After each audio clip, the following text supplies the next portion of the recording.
Welcome to New Hampshire, site of the first in the nation Republican primary and the campus of St. Anselm College in Manchester. Over the next 2 hours, 10 Republican candidates for president will be questioned both by journalists and ordinary people, undecided voters likely to vote in the primary next January. Before we begin, some housekeeping items. On behalf of all of us, I'd like to thank our host, St. Anselm College, and the people of New Hampshire, so the candidates don't have to use up their valuable time doing it themselves. The debate tonight will be in two halves. In the second part, we'll hear directly from some of the group that has gathered here, about 100 voters. They were brought to us with the help of the New Hampshire Institute of Politics and the New Hampshire Political Library. All of them were then spoken to personally by CNN producers. We look forward to hearing what's on their minds tonight. Working with me on that part of the debate will be Jennifer Vaughn from Hearst Argyle's WMUR-TV. But for roughly the first hour, questions will be asked directly by journalists from our debate partners. Tom Fahey of the New Hampshire Union Leader, Scott Spalding of the WMUR as well. We're more or less on the honor system here tonight. No loud bells or flashing lights.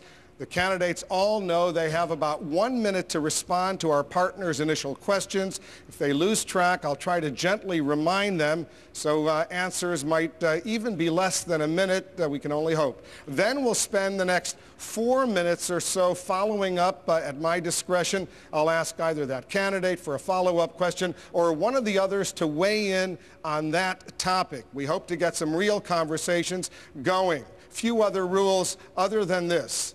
Candidates must stay on the topic of the original question. If they stray, try to answer a question on another topic, I'll stop them immediately and we'll move on to another candidate or question. That's enough from me, so let's meet the candidates. We've asked for no opening statements. However, I'd like to ask each candidate to, in one short sentence, about 5 seconds or so, to introduce themselves to the voters of New Hampshire. Let me begin with an example. I'm Wolf Blitzer, and I'm with CNN. Let's start across the stage, and we'll begin with Tom Tancredo. Hi, I'm Tom Tancredo. I'm a member of Congress, have been for 10 years. Thank you for letting me join you here this evening. My name is Thompson, Tommy. I'm the candidate, not the actor. I was governor for 14 years and Secretary for Health and Human Services in Bush's cabinet. I'm Sam Brownback.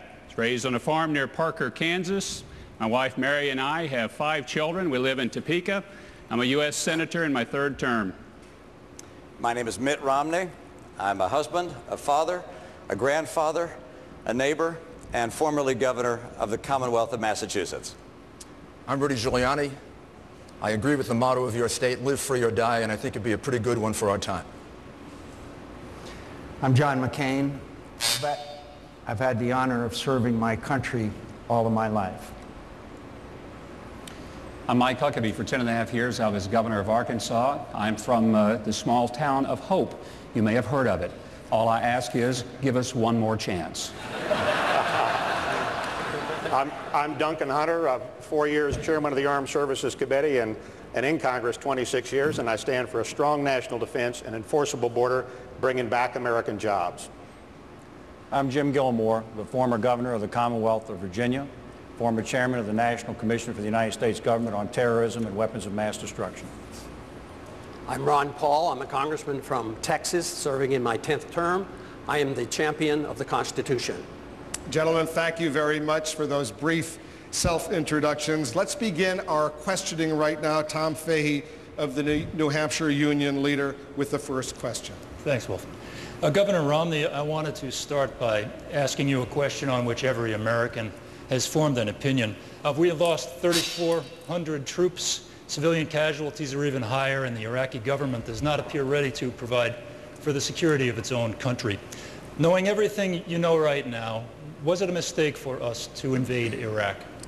Well, the question is kind of a non sequitur, if you will, and what I mean by that are null set, and that is that if you're saying let's turn back the clock, and Saddam Hussein had opened up his country to IAEA inspectors, and they'd come in and they'd found that there were no weapons of mass destruction. Had Saddam Hussein therefore not violated United Nations resolutions, we wouldn't be in the conflict we're in. But he didn't do those things, and we knew what we knew at the point we made the decision to get in. I supported the president's decision based on what we knew at that time. I think we were underprepared and underplanned for what came after we knocked down Saddam Hussein.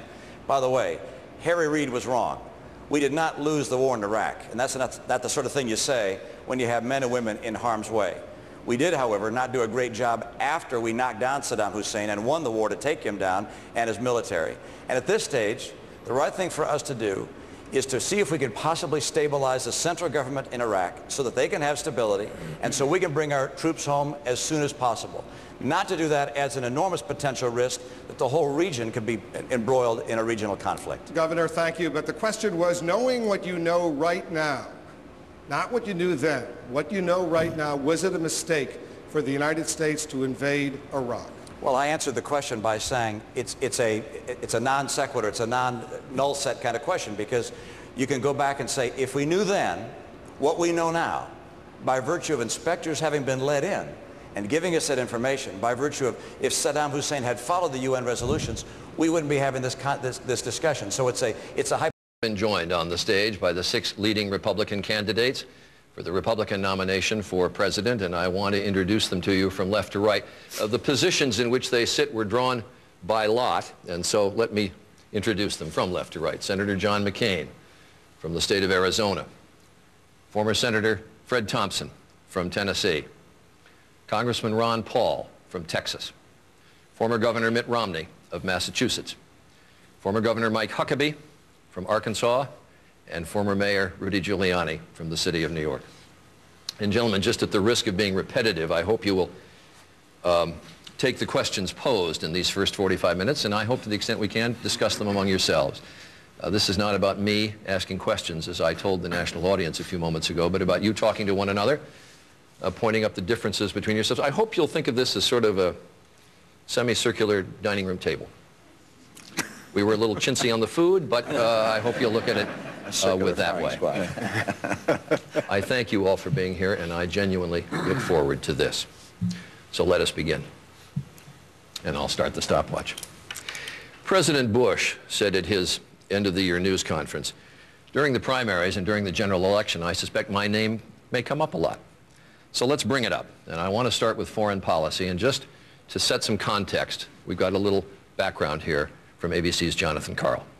As a friend, everybody. When he was on the debate stage 8 years ago, if we're an arrogant nation, they'll resent us. Candidate George Bush promised a humble foreign policy. After September 11th, a new Bush doctrine. The United States would hit its enemies before they hit us, hence the Iraq War. On terrorism, President Bush told the world, you're either with us or you're against us. With the second term, an even bolder vision. With the ultimate goal of ending tyranny in our world. Sounding like Woodrow Wilson, the president vowed to push for democracy everywhere. There are exceptions, support for Musharraf in Pakistan, for example, and the nuclear deal offered to North Korea. From the axis of evil to nation building in Iraq and Afghanistan, the Bush policy has been bold, but not exactly humble. Charlie? So let me start with a general question. If you are the nominee, will you run on the Bush foreign policy record, or will you run away from it? And Governor Huckabee, let me start with you, because it was you who wrote that the Bush foreign policy reflects an arrogant bunker mentality. And when I made those statements, I was speaking to the fact that there were times when we gave the world the impression that we were going to ignore what they thought or what they felt, and we were going to do whatever it is we wanted to do. Now, the fact is, we're going to do what is best for the American people. And as president, I will always act in the best interest of our country. But I'll always try to make sure that we're the strongest nation on earth, the most powerful, the most prepared, but also the one that uses that strength in a very, very understanding way of making sure that when we use the strength, we use it with full understanding of the implications of it. So let me just finish the thought, Charlie, if I may. There were times when the arrogance was reflected, for example, in the former Defense Secretary, who, despite getting advice from the Defense Department that we would need 400,000 troops to be able to successfully bring stability to Iraq, insisted that we would only use 180,000 troops and we would go in with a light footprint. And there was one particular statement that he made that I found especially troubling. He said, we don't go to war with the army that we want, we go to war with the army that we have. I felt that the proper way for us to approach this is, we don't go to war with the army we have, we go to war with the army that we need, and we make sure that we have what we need before we go to war, including a clear definition of what we're going to do, irresistible force when we do it, and once we do it, we don't let the politicians interfere or interrupt the battlefield decisions of the commanders with blood on their boots and medals on their chest. Senator Thompson? Well, I think that maybe the governor's rethought his comments that he made about an arrogant foreign policy, because it seems now what he's saying is that we were arrogant because we didn't go in with enough troops. I think that's kind of the different impression than the one that he originally sought to leave. I don't think our foreign policy has been arrogant. Presidents are not perfect. Policies are not perfect. But the bottom line is we are in a global war with radical Islam. They declared war on us a long, long time ago. We took note, really for the first time, on September 11 of 2001. We must do whatever is necessary to protect ourselves. We weren't considered to be arrogant in Afghanistan when we went in there and won that conflict. I agree that we made a mistake in terms of going into Iraq as far as the number of troops are concerned, and I think a flawed strategy also. I think that's been rectified now, and I think we're on the way to prevailing there, and because we are prevailing there, I think it's going to be for a safer United States of America. Mayor Giuliani, would you run on the president's foreign policy record or away from it?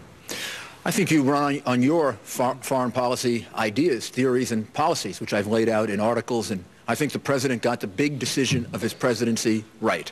The big decision that he made on September 20th, 2001, when he put us on offense against Islamic terrorism. And I give him great credit for that, because we had been dealing with Islamic terrorism incorrectly up until then. We had been on defense. We had been responding. The president set a whole different mindset. It was, let's anticipate, let's see if we can prevent another attack. That led to Afghanistan. It led to Iraq. It's led to the Patriot Act. It's led to electronic surveillance. It's led to changing our intelligence services. All that is very, very good. Mistakes have also been made. Mistakes were made particularly in the period of time after the capture of Saddam Hussein and now a year ago when we got to the surge policy. Well, let me bring up if I may add, I think one of the things that would help answer some of the issues that have come up is we should increase the size of our military. Bill Clinton cut the military drastically. It was called a peace dividend, one of those nice-sounding phrases, very devastating. It was a 25-30% cut in the military. President Bush has never made up for that. Our Army had been at 725,000. It's down to 500,000. We need at least 10 more combat brigades. We need our Marines at 200,000. We need a 300-ship Navy. This president should do it now. If I'm president, I'll do it immediately. Let me just ratchet up the question slightly and ask you if you believe in the Bush doctrine. Because in September 2002, up for years, our foreign policy has been based on the idea that we form alliances, international consensus, we attack, retaliate if we're attacked. But in 2002, the president said we have a right to a preemptive attack, that we can attack if this country feels threatened. And on that basis, WMD, we went into Iraq. We have cited the threat of a nuclear Iran to leave the military option on the table. Do you agree with the doctrine, Senator McCain, if you were president, or would you change it? I agree with the doctrine, and I'd also like to give President Bush a little credit as we have this discussion. Right after 9/11, every expert in the world said there would be another attack on the United States of America. There hasn't been. Now, maybe that's all by accident, but if there had been, I think it's very clear where the responsibility would have been placed. So I think we ought to give him credit for that. We went through the greatest reorganization of government since the creation of the Defense Department and the creation of the Defense Department of Homeland Security. And America is safer. America is not safe. America is safer. I'd like to give the President some credit for that. Now, I strongly disagreed with the strategy employed by Secretary Rumsfeld. And by the way, I'm the only one here that disagreed at the time. And I'm the only one at the time that said we've got to employ a new strategy and outlined what it was, which is the Petraeus strategy. And I said at the time I had no confidence in the then Secretary of Defense. But we are succeeding now in Iraq. And the fact is, as we blame the president for the failed strategy, we should give him credit for changing the strategy and changing the leadership so that we now have, I think, one of the finest military leaders in American history in David Petraeus. So, look, I think we've got enormous challenges ahead of us. I think the transcendent challenge of the 21st century is radical Islamic extremists. And by the way, I'd like to give my friend the mayor for the great job that he did after 9/11 and the way that he and the president rallied this nation. But I know how to lead. I've been involved in these issues, and I know how to solve them. Congressman Paul, let me ask you, do you agree with the Bush doctrine, or would you change it? Well, I certainly agreed with his foreign policy that he ran on and that we as Republicans won in the year 2000. You know, the humble foreign policy, no nation building, don't be the policeman of the world. And we were strongly critical of the policy of the Clinton administration that did the opposite. And we fell short. Of course, the excuse is that 9/11 changed everything. But the Bush doctrine of preemptive war is not a minor change. This is huge. This is the first